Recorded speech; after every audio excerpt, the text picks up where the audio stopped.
Et ça va un peu vous aider à comprendre pourquoi je n'accepte pas la publicité. La publicité est un des plus grands fléaux de l'histoire de l'humanité. Elle est le fer de lance des sociétés capitalistes fondées sur le profit et l'accumulation illimitée de richesses. Dans le monde actuel, tout est publicité. On la trouve sur les murs, les transports en commun, les véhicules d'entreprise, la télévision, Internet, le démarchage par téléphone ou de porte en porte, les courriers et les courriels. Il est absolument impossible d'échapper. La publicité fait partie de nos vies comme l'air que l'on respire. Comme tout est publicité dans ce monde, tout est illusion. Tout ce qui est fait, tout ce qui est dit, a toujours une intention cachée, celle de vendre quelque chose. L'intérêt qu'on vous porte soudain dissimule un but autre que cet intérêt apparent. Dès lors, on ne vit plus dans le vrai, on vit dans la perception des choses, perception que la publicité a créée pour nous, afin que nous portions à cet objet un regard d'envie. On vit donc dans l'illusion. On crée une distorsion entre le réel et l'apparent, de sorte que les choses qui nous entourent n'ont pas forcément la valeur que notre esprit leur attribue. Et il est triste de constater que quand les gens nous parlent, on ne sait pas s'ils sont sincères ou s'ils veulent obtenir quelque chose de nous. La conséquence est que les relations humaines sont complètement altérées. Pour vendre, tous les moyens sont bons. Dans de nombreux cas, la ruse est devenue un art et un outil de travail, un instrument de domination et de manipulation. La ruse étant souvent imperceptible, parce qu'agissant dans l'esprit invisible d'un interlocuteur et corrélée au mensonge et à la duperie, la confiance n'est plus vraiment possible, à tel point que la victime d'une arnaque se verra souvent reprocher sa naïveté. Mais le pire n'est pas que la publicité dénature les relations humaines. Elle dénature aussi et surtout l'être humain en lui-même. Sa finalité est de nous pousser à acheter ce dont nous n'avons pas besoin. En vérité, la publicité est inutile à la vie des hommes. Quand vous avez besoin de quelque chose, il n'est pas nécessaire de vous pousser à l'acheter. Vous allez le faire de vous-même. Donc, la publicité a été instituée.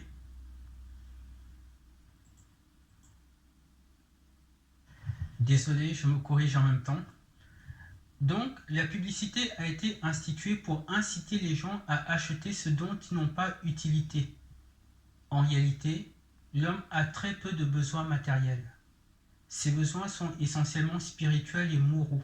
Aimer et être valorisé, exprimer sa créativité et quelques besoins physiologiques. Manger, boire, dormir, s'habiller et se loger. Théoriquement, celui qui a cela est heureux. Mais cet état est incompatible avec les nécessités du capitalisme et d'une société de consommation. Alors, il faut créer d'autres besoins chez l'être humain, car c'est le besoin qui provoque l'acte d'achat. Donc, tout ce qui est vendable doit devenir objet de désir. On va transformer ce qui est sans intérêt en désir, puis transformer le désir en besoin. Alors que l'homme est naturellement capable d'être heureux avec peu de choses, ses besoins sont d'un coup multipliés, ce qui suscite la frustration et l'insatisfaction constante, car il va perpétuellement courir après des besoins qui sont toujours plus nombreux. Il va courir encore et encore, mais il sera toujours distancié. Il ne s'en rend pas compte, mais l'homme authentique qui sommeille en lui souffre, parce qu'il court après une chimère. Pire encore, sa perception du bien et du mal est affectée, sa capacité de se mobiliser pour ce qui est juste est diminuée, car être esclave de désirs multiples engendre l'égoïsme. Ainsi, l'homme est dénaturé. Il a perdu le sens des valeurs. Il a perdu le sens des priorités. La publicité le modifie en profondeur car elle change sa vision des choses, sa vision du monde, sa vision de la réalité, sa vision de lui-même. Son identité profonde est affectée, car ces nouveaux besoins qui influencent son comportement et ses choix au quotidien ont fait de lui un individu différent de ce qu'il aurait pu être. Ce n'est pas lui qui a choisi ce qu'il est devenu, c'est cette société publiciste qui l'a modelé. Cette société qui crée une distorsion entre l'authentique et le superficiel, entre le vrai et le faux, entre l'utile et le superflu. Comment la publicité parvient-elle à un tel résultat? En jouant sur la perception du bonheur. Il fut une époque où les gens ne possédaient pas tous ces gadgets, téléphones portables, jeux vidéo, PlayStation et autres appareils connectés, mais étaient-ils malheureux? Étaient-ils plus malheureux que les gens d'aujourd'hui? Il y a encore 20 ou 30 ans, à l'école, les enfants jouaient aux billes et les filles à la marelle. Les téléphones portables n'existaient pas et ils n'étaient pourtant pas malheureux. Mais oser aujourd'hui priver un adolescent de son téléphone portable, pour lui c'est la fin du monde. Quelle est la différence entre les enfants d'hier et les enfants d'aujourd'hui? C'est que les enfants d'hier n'avaient pas besoin de téléphone portable pour se sentir bien. Ceux d'aujourd'hui sont absolument convaincus que sans leur portable, ils seront malheureux. Et cela parce qu'on a créé chez les enfants un nouveau besoin.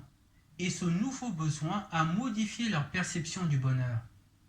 Où est le bonheur quand on n'est plus capable de se satisfaire de ce que l'on a? Où est le bonheur quand on est devenu esclave de désirs toujours plus nombreux? Où est le bonheur quand on a perdu l'essence de son humanité? En réalité, le bonheur est un état intérieur.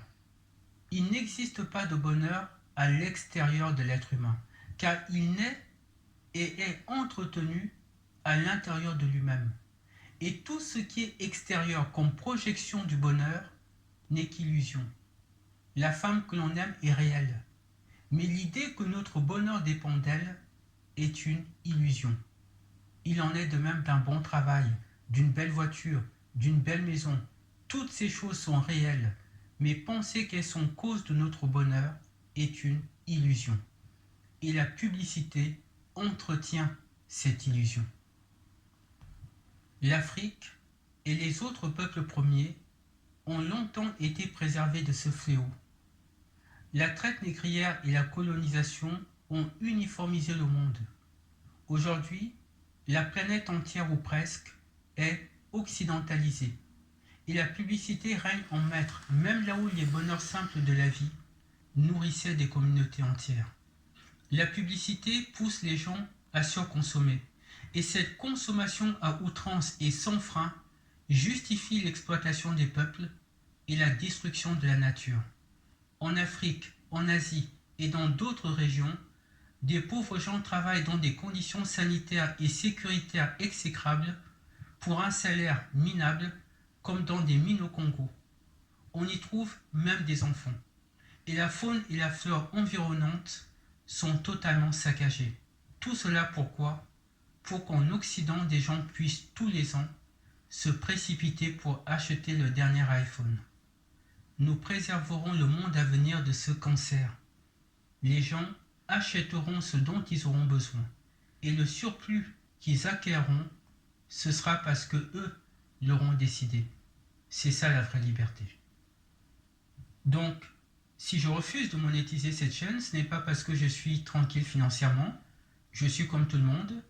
Dans la société où nous vivons, on a toujours besoin d'argent. Mais c'est une question de cohérence.